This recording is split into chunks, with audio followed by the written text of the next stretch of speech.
Last night, with a self-imposed midnight deadline looming for the end of the tariff pause, meaning countries that hadn't reached a new trade deal with the U.S. would get turned into a pumpkin slapped with higher tariffs, President Trump rolled out new tariffs to be imposed on imports from dozens of countries, but pushed off their implementation until August 7th.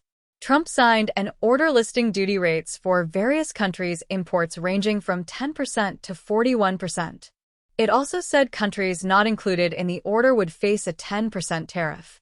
A senior U.S. official told Bloomberg that the rates fell into roughly three groups: 10% for countries where the U.S. has a trade surplus, 15% for those where the U.S. has a small trade deficit, and higher for countries with a large deficit or that didn't strike deals.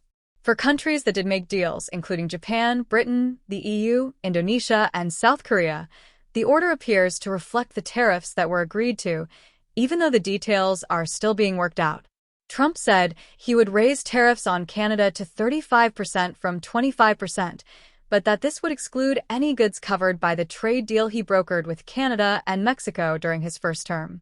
Earlier in the day, Trump announced that Mexico would get a 90-day reprieve from having its tariff raised to 35% in order to keep negotiating a deal. There's no getting around them. The order imposes an additional 40% tariff on any goods deemed transshipped, which means made in one country with components from another to avoid tariffs.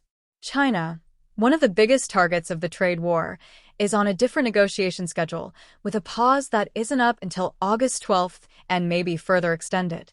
Meanwhile, a federal appeals court appeared skeptical yesterday of Trump's legal power to set tariffs without congressional approval while hearing the Justice Department's appeal of a federal trade court's May ruling that struck down the tariffs, but was then halted. The issue is ultimately likely to be decided by the Supreme Court. Zoom out. By imposing sweeping tariffs, Trump is breaking with decades of global trade policy.